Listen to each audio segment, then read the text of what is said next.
Olá! Mais um bate-papo com Claudete, bate-papo elucidador. Hoje nós vamos falar de educação.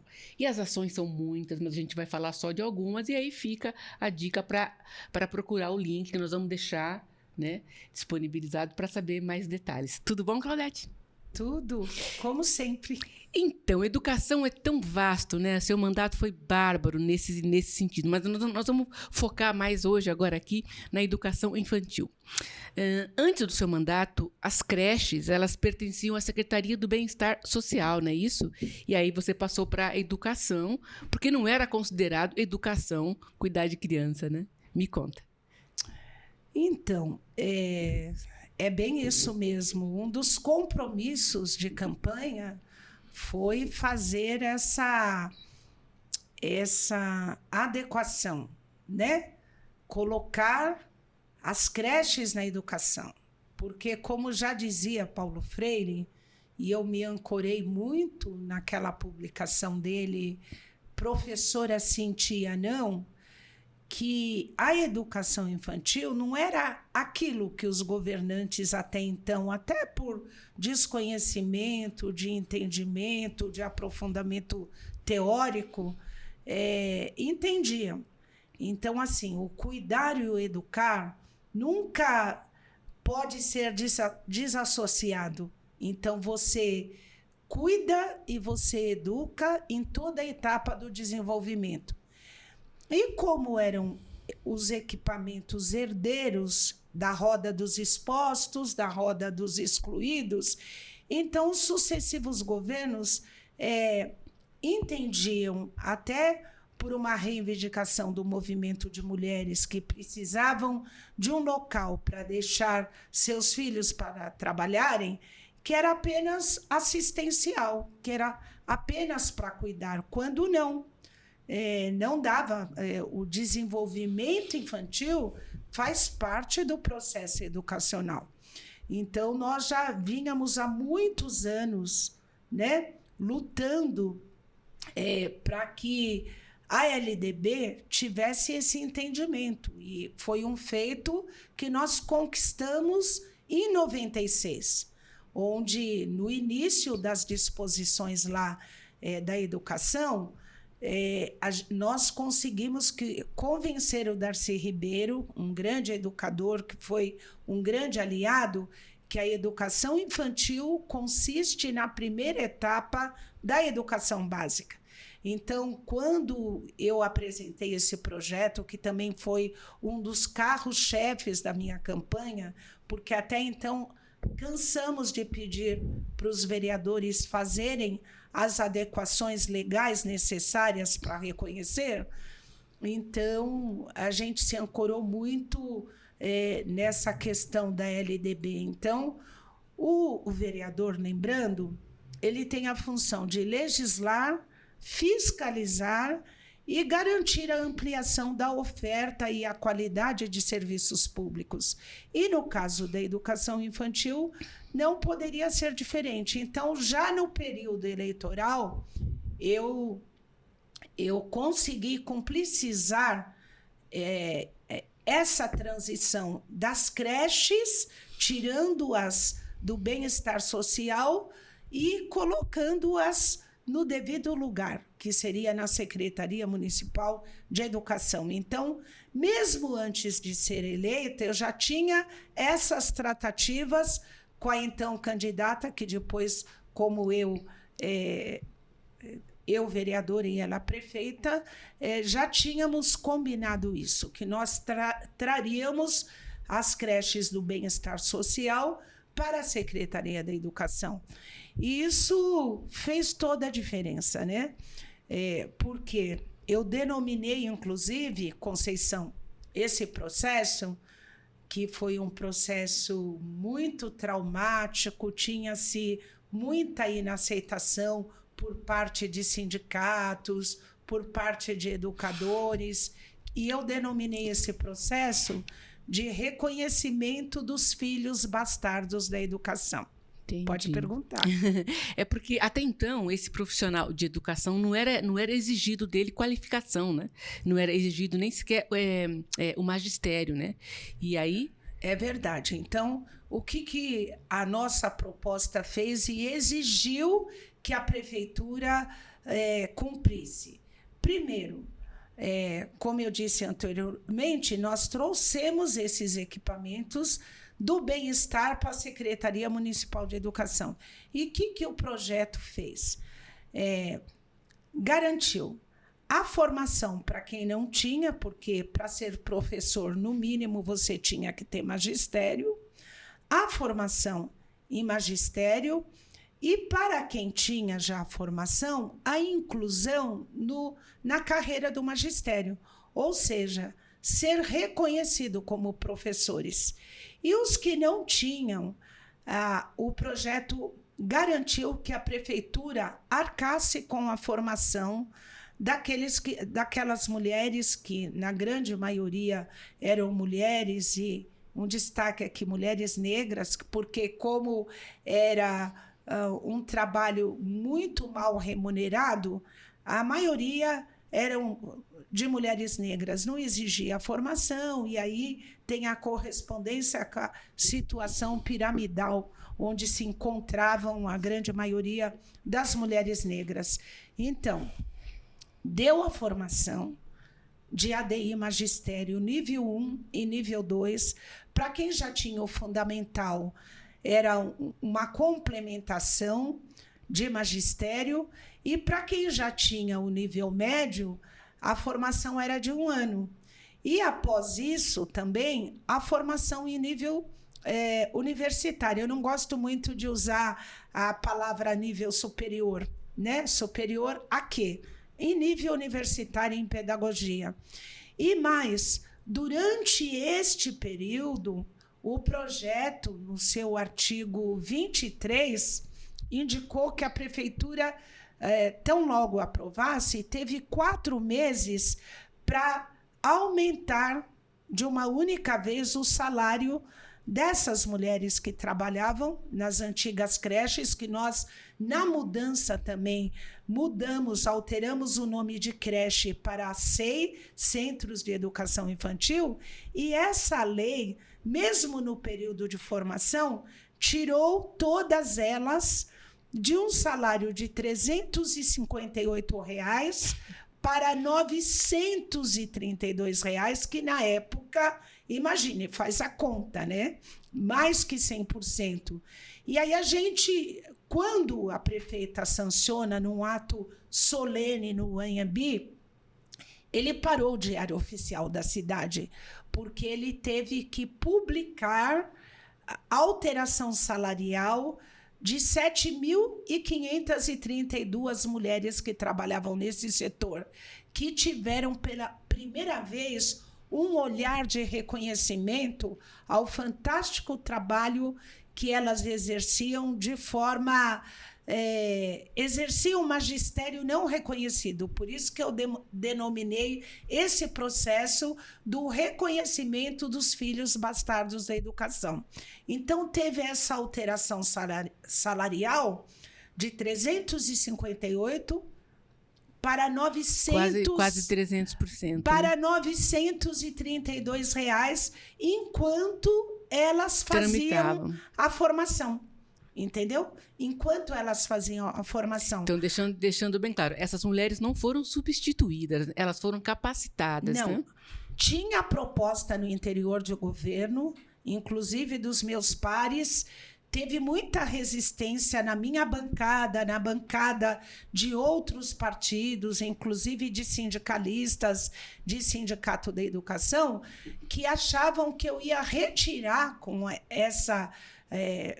esse reconhecimento, com essa valorização, dinheiro da educação. E eu dizia, não, elas são educadoras. Então, tinha proposta, inclusive, de ex-secretária da Educação, falando, Claudete, vamos... tá bom, já trouxemos para a educação, vamos abrir um concurso para professores e deixamos essas mulheres auxiliares, porque já são mulheres velhas, com uma idade avançada, era bem assim. E que muita resistência, né, para aprovar, né? E que não vão querer estudar tal. Eu dizia, não são velhas para a educação. Tem que respeitar a contribuição de anos dessas mulheres. Sim, até pela experiência que elas já têm, né? Eu dizia, elas são educadoras natas. Elas só precisam lerem um pouquinho de Vygotsky, de Piaget, de Vallon, e a prefeitura é só dessa formação. Elas estão capacitadíssimas e elas não precisam serem auxiliares, porque elas já promovem a educação. Por que você acha que teve tanta resistência em capacitar essas moças? Gente, a maioria eram mulheres negras, né? O que a gente fez com esse processo? Distribuição de renda. Entendeu? Sim. Empoderamos essas mulheres. Sim. Eram mulheres que iam trabalhar de chinelo de dedo e teve sua autoestima tão elevada que elas iam de salto para as salas de aula. Você São sabe mulheres que diziam, só um minutinho, diziam, elas não vão para a escola, elas iam, elas trabalhavam, continuavam trabalhando, à noite a prefeitura pagava a condução, dava refeição, porque o projeto exigiu isso, para elas fazerem o magistério. Entendi. E elas todas as condições, né? Elas deram de 10. Elas foram fazer a faculdade depois. E elas tiveram reconhecimento como professoras que sempre foram. Paulo Freire, eu evoco sempre Paulo Freire, que lá atrás ele dizia: tia é a irmã do pai ou da mãe. Quem trabalha na educação infantil, independente da denominação que seja, são professoras, né? Para quem não leu, eu sugiro esse clássico do Paulo Freire. Professora sim, tia não. E eu me ancorei nessa determinação de Paulo Freire para aprovarmos esse projeto, que para mim foi uma questão de reparação, de reconhecimento e mais. A partir desse projeto, ressignificou-se a questão da educação infantil, reforçou e legitimou aquilo que a gente brigou por 10 anos para ver na LDB colocada. Educação infantil consiste na primeira etapa da educação básica, direito da criança, porque até então só a criança de classe média tinha, na educação infantil, mesmo com denominação de creche, o profissional de adequado, magistério, né? Com formação, com as capacitações todas. Como a maioria das então creches públicas era para atender a comunidade periférica, filhos da classe trabalhadora, então não precisava exigir a formação, né? E mesmo assim essas guerreiras, tanto é que quando a maioria se aposenta, as diretoras reclamam muito das novas, que não detinham a expertise, né? Então até hoje tem essa reclamação, que tem que dar capacitação e formação. Então essas mulheres maravilhosas eram professoras natas, como eu disse, só precisava ler mais um pouquinho dos teóricos, né? Que também beberam do feito delas, dos saberes delas, né? Então é isso. A formatura dessas moças foi linda, né? Tudo foi lindo. Desde os desafios, deixa eu te contar uma coisa. Primeiro a gente aprovou o ADI Magistério 1 e 2. E nesse processo de transição, a própria transição foi capa da Folha de São Paulo e do Estadão, capa inteira, que no 18 de dezembro de 2001, antes de eu entrar, negociado com a prefeita, que era a minha meta, nós fizemos a passagem de todos esses educadores, nós colocamos mais de 10 mil no centro de convenção do Anhembi, onde assinou a passagem da educação, da Secretaria do Bem-Estar Social para a educação. Então, tudo foi grandioso. No lançamento do ADI Magistério, também num teatro grandioso. E aí, na assinatura da lei, que era o projeto 611, que virou a Lei 13.574, eu fiz questão, que era, eu dizia, a segunda Lei Áurea, de fato, Sim. na cidade de São Paulo. E precisa ter um evento magnífico. Então, eu articulei com a prefeita Marta Suplicy. A sanção foi feita, Conceição, no Anhembi lotado, com milhares. A sanção da lei foi um momento histórico, né? Que demarcou e ressignificou a compreensão do direito dessa criança à educação com profissional, habilitado em magistério e constantemente com capacitações, com atualizações, porque é o magistério mais importante, tudo se inicia na educação infantil, né? Então, cada dólar, cada centavo investido é importante, porque não é gasto, é investir Sim. no desenvolvimento humano, Sim. não é? Sim. Então, nós tivemos, desde da transição, tudo grandioso, porque se tratava de milhares. A transição, o início da formação, a sanção da lei e depois a colação de grau. Teve a colação de grau, igualmente foram em vários lugares que foram momentos diferentes, sempre com milhares de pessoas.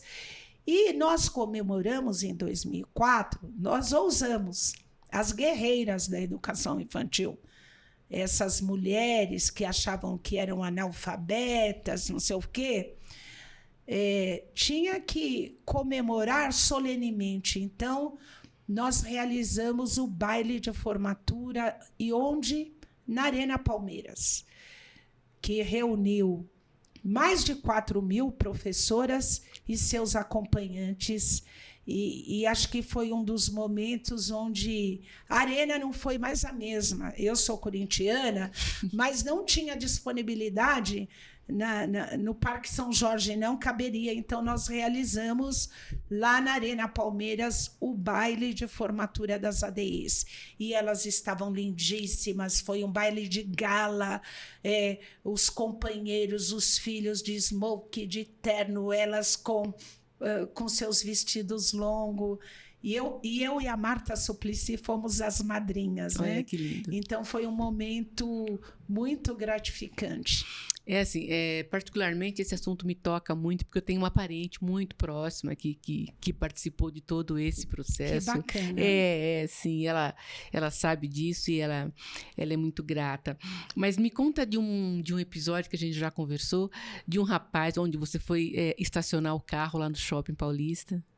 Então, essa história das ADIs, antigas ADIs que se transformaram professora, eram pajem, foram para a ADI, tudo luta nossa, e professoras que sempre foram. E assim, tem uma historinha bem rápida. Todo lugar, a minha filha que acompanhou toda essa história, e eu sempre na luta, não a vi crescer, os poucos momentos de férias, ela falava: mãe, aquelas mulheres estão te olhando, são ADIs. E eram. Aí não tinha jeito. Ou eu estava na praia, ou eu estava no campo, ou eu estava onde estava, sempre tinha uma que vinha, e aí a festa era realizada. E depois da lei, essa questão da referência me surpreendeu nesse contato desse jovem, porque aí passou delas para a família. E aí eu chego no Shopping Paulista, que é um local que eu costumo frequentar bastante devido à proximidade da minha casa. E aí tem um lugar que lava carros. Aí eu deixei meu carro lá e veio um rapaz, um rapaz negro. Aí ficou me olhando, ele falou: você é a Claudete Alves? Eu falei: sim, eu sou. E ele pegou minhas mãos: dá licença, eu posso beijar tuas mãos? Minha filha olhou assim, eu fiquei assim, sem entender. Ele pegou minha mão e beijou. Ele falou: esse beijo é em agradecimento pela transformação que você possibilitou na vida da minha família. Aí a minha filha falou assim: sua mãe era ADI? Minha mãe era ADI. e minha mãe se aposentou, é uma professora. O que sua mãe fez transformou a minha vida, dos meus irmãos e da minha família. Eu estou aqui nesse serviço, mas eu estou no 3º ano de Direito. Antes, eu morava numa comunidade. Depois que a tua mãe aprovou a lei e as transformações, a minha mãe comprou um apartamento fora da comunidade.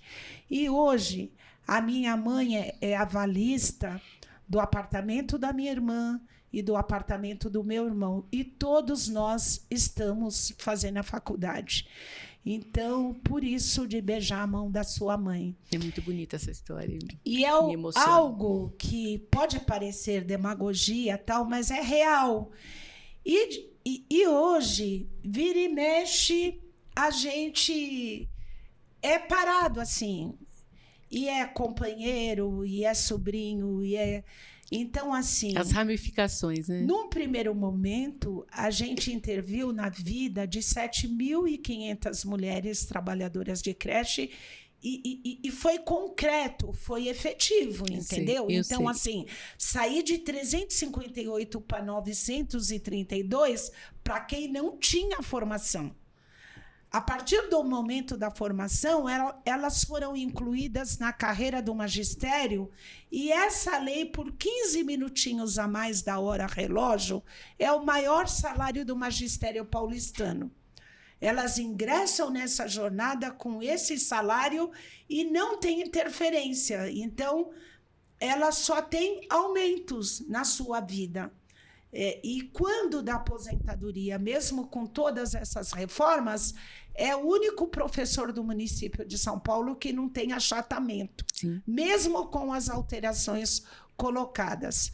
As que ganharam ações judiciais e a maioria ganha, é chique, né? Então, final do ano, janeiro, julho, ao longo do ano, eu recebo assim, olha onde eu tô na Disney com a minha neta, olha onde eu tô, eu vim para a Europa, eu tô aqui em Paris, eu tô não sei aonde. É maravilhoso isso, né? Porque elas acenderam a renda, melhorou muitíssimo a renda e merecido, Sim, né? merecidamente, Merecido. Elas batalharam Então, por isso, né? Eu fico muito feliz com isso, de poder, de fato, ter contribuído. Nós contribuímos para empoderar, não só do ponto de vista da autoestima, mas também financeiramente, porque só empoderar tem que ter dinheiro, né? Sim, quem manda é quem paga. Quem paga é quem manda. Mas tem algo também que me gratifica muito, que é a qualidade da educação infantil. Sim, a meta é essa, né? É claro que a formação, a capacitação, o concurso, que a nossa lei criou 4.000 novas vagas para professor de educação infantil, solidificando o que dizia a LDB.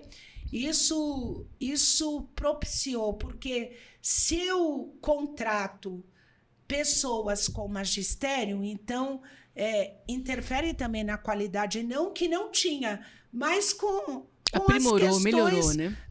Aprimoradas, né? Do entendimento, do desenvolvimento de bebês e de crianças pequenas, né? Então, eu acho que interferiu na qualidade e imputou a outras cidades brasileiras que a contratação desse profissional tem que ser de magistério. Para a gente encerrar hoje, essa atuação junto, né, à educação infantil resultou no Fundeb. Fundeb, sim. Desculpa. Fundeb, sim. Até nisso, nós demos a nossa colaboração, porque uma coisa foi ter feito toda essa reorganização que foi impactante desde a questão orçamentária e de todas as modificações que se fizeram necessárias, porque até então você não tinha o financiamento federal da educação infantil, nem das creches, nem da pré-escola. E eu acho que esse nosso feito foi de fundamental importância para convencermos o Congresso Nacional de que tinha que incluir a educação infantil no financiamento. Então, e mesmo para conseguirmos esse convencimento do governo federal e do Congresso Nacional, essas guerreiras foram para a luta. Nós iniciamos em São Paulo um movimento chamado Fraldas Pintadas. E aí, quando a gente viu que não seria incluso, nós fizemos um movimento contra o golpe do MEC 03 no Fundeb. E aí a gente ganhou essa batalha, né? Fomos recebidos pelos presidentes do Senado, da Câmara dos Deputados, pelo ministro da Educação, e aí a gente conseguiu superar essa resistência e incluir a educação infantil no Fundeb, no financiamento, o que com certeza impactou o Brasil todo. Parabéns. Para nós, né? É só isso que eu falo. Eu acho que para as guerreiras. Sim, também. Que sempre acreditaram. Também. Eu dizia para elas, mesmo. Se vocês estiverem juntos, a gente vai mudar essa realidade. E elas sempre estiveram juntas. Então, eu acho que esse acreditar, esse esperançar delas, foram muitas lutas, muitas madrugadas na Câmara e tudo. Elas não só se beneficiaram, mas também elas melhoraram a qualidade da educação infantil brasileira. A luta delas, do acreditar, porque eu acho que ninguém faz nada sozinho, né? Se elas não tivessem apostando, eu pouco poderia ter realizado. Tá Parabéns certo. A elas. Tá certo, também, tá certo. Pessoal, então por hoje a gente para por aqui, mas a gente logo volta com outros assuntos, tá bom?